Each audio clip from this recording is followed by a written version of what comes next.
دوستوں، مسلمانوں کا تو یہ عقیدہ ہے کہ حضرت آدم علیہ السلام سے پہلے دنیا میں کوئی انسان پیدا نہیں ہوا تھا اور ان کے دور سے لے کر اس وقت تک 7000 سال کا زمانہ گزرا ہے۔ دنیا کی مدت کو لاکھوں برس سے بھی زیادہ بتانا ہمارے نزدیک بالکل غلط ہے، اور ہماری تحقیق کے مطابق یہ درست ہے کہ ہندوستان بھی دنیا کے دوسرے خطوں کی طرح حضرت آدم علیہ السلام کے اولاد سے آباد ہوا، جس کی تفصیل ہم اس ویڈیو میں بتائیں گے۔ دوستو، حضرت نوح علیہ السلام نے طوفان کے بعد اپنے تینوں بیٹوں یعنی سام، یافت اور حام کو ازروئے کھیتی باڑی اور کاروبار کا حکم دے کر دنیا کے چاروں اطراف میں روانہ کیا۔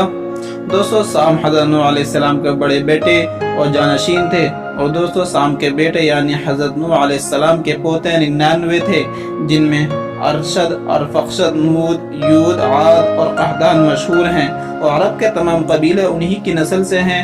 حضرت ہود، صالح اور حضرت ابراہیم علیہ السلام اپنا سلسلہ نسب ارفخشد تک پہنچاتے ہیں۔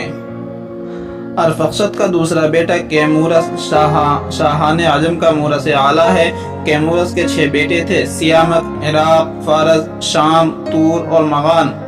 بڑا بیٹا سیامک باپ کا جانشین ہوا، اور باقی بیٹے جس جگہ گئے وہ جگہ انہی کے نام سے موسوم ہو گئی، اور وہاں انہی کی اولادیں آباد ہوئیں۔ اور بعض اہل علم کا خیال ہے کہ حضرت نوح علیہ السلام کے ایک بیٹے کا نام عجم تھا، اور عجم کے سب رہنے والے اسی کی اولاد میں سے ہیں، اور حضرت نوح علیہ السلام کے پوتے سیامک کے بڑے بیٹے کا نام ہوشنگ تھا۔ عجم کے تمام بادشاہ اسی کی اولاد سے ہیں۔ دوستو، حضرت نوح علیہ السلام کے تیسرے بیٹے یافت اپنے والد محترم کے ایما پر مشرق اور شمال کی طرف گئے اور وہیں آباد ہو گئے، اور ان کے بہت سے بیٹے پیدا ہوئے، جن میں سب سے زیادہ مشہور بیٹا ترک نام کا ہے۔ ترکستان کی تمام قومیں یعنی مغل، ازبک ترکمانی اور ایران کے ترکمانی اسی کی اولاد میں سے ہیں، اور یافت کے دوسرے مشہور بیٹے کا نام چین تھا۔ ملک چین کا نام اسی کے نام پر ہے۔ دوستو، حضرت نوح علیہ السلام کا تیسرا بیٹا حام اپنے والد کے حکم سے دنیا کی جنوبی حصے کی طرف گیا اور اس کو آباد و خوشحال کیا، اور حام کے 6 بیٹے تھے، جن کے نام یہ ہیں: ہند، سندھ، حبش، افرنج، ہرمز اور بوا۔ ان سب بیٹوں کے نام پر ایک ایک شہر آباد ہوا۔ حام کے سب سے زیادہ مشہور بیٹے یعنی حضرت نوح علیہ السلام کے پوتے ہند نے ملک ہندوستان کو بسایا اور اسے خوب آباد و سرسبز و شاداب کیا۔ اس کے دوسرے بھائی سندھ نے ملک سندھ میں قیام کیا اور ملتان کو اپنے بیٹوں کے نام سے آباد کیا۔ دوستو، حضرت نوح علیہ السلام کے پوتے یعنی ہند کے 4 بیٹے پیدا ہوئے۔ ان کے نام یہ ہیں: پورب، بنگ، دکن، مروال۔ جو ملک اور شہر آج کل ان کے نام سے مشہور ہیں وہ انہی کے آباد کیے ہوئے ہیں۔ اور دوستو، ہند کے بیٹے دکن کے گھر 3 بیٹے پیدا ہوئے۔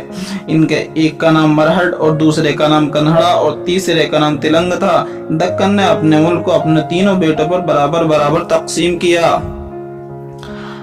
آج کل دکن میں جو ان ناموں کی 3 مشہور قومیں ہیں وہ انہی کی نسل میں سے ہیں۔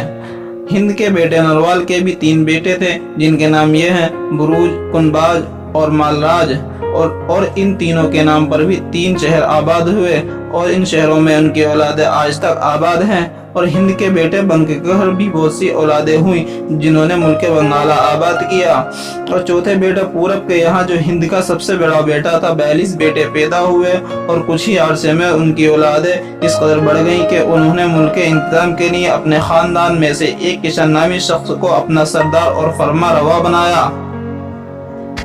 دوستو، ملک ہندوستان میں جس شخص نے سب سے پہلے اپنی حکومت قائم کی وہ کشن تھا۔ یہ کشن وہ مشہور سری کشن نہیں، بلکہ یہ کشن ایک اور شخص تھا جس کو ہندوستان والوں نے اس کی بہادری اور مردانگی کے پیش نظر اپنا فرما روا منتخب کیا تھا۔ یہ شخص بہت بھاری جسم کا تھا، اس کا وزن اس قدر تھا کہ گھوڑا اس کی سواری کی برداشت نہیں کر سکتا تھا، لہذا اس نے حکم دیا کہ جنگلی ہاتھیوں کو حسن تدبیر سے رام کیا جائے تاکہ وہ ان پر سواری کرے۔ راجہ کشن کے زمانے میں ہند کے بیٹے بنگ کی نسل سے ایک دانشور اور عاقل شخص پیدا ہوا جسے کشن نے اپنا وزیر بنایا۔ بعض لوگ لکھتے ہیں کہ لکھنے اور پڑھنے کا رواج بھی اسی دانشور شخص کی فکر عالی کا نتیجہ ہے۔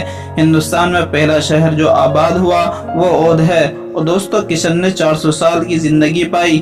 یہ راجہ تیمورس کا ہم عصر تھا، اور اس کے عہد میں تقریباً 2000 گاؤں اور قصبے آباد ہوئے۔ اس کے 37 بیٹے تھے، جن میں سب سے بڑا بیٹا جس کا نام مہاراج تھا، یہ باپ کے بعد مسند حکومت پر جلوہ آرا ہوا۔ دوستو، یہ مسلمانوں کا عقیدہ ہے۔